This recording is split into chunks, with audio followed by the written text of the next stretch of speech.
എനിക്കൊരു പെണ്ണിന് വേണം അമ്മ. എന്തിനാ പെണ്ണിന്? കല്യാണം കഴിക്കാൻ. ആണോ?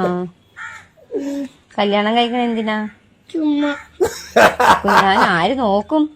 ഞാൻ നോക്കും. എങ്ങനെ നോക്കും? കല്യാണം കഴിച്ചില്ലേ എനിക്ക്? കല്യാണം കഴിച്ചിട്ട് പണിയാൻ പോവോ? എന്നിട്ട് നോക്കും. അമ്മ പെണ്ണിന്റെ വീട്ടിലാരൊക്കെയുണ്ട്? ഞാനുണ്ട്.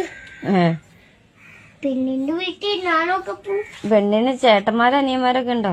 ഉണ്ട്. അപ്പൊ അവരുടെ ഇടിയുള്ളൂല്ലേ? ഇല്ല, അവരൊക്കെ പാവല്ലേ. കാണുകയും ചെയ്തവരെ. മിണ്ടിയോ? മിണ്ടി. പെണ്ണിന്റെ പേരെന്നാ? പെണ്ണിന്റെ പേര് എനിക്കറിയില്ല. പെണ്ണിന്റെ പേര് പറഞ്ഞുപോയോ? പെണ്ണിന് ഇഷ്ടാണോ കൊച്ചിന്? പെണ്ണിനെ തക്കുടിന് ഇഷ്ടപ്പെട്ടോ? എന്നാ നമുക്ക് പോയി കാണണം കേട്ടോ.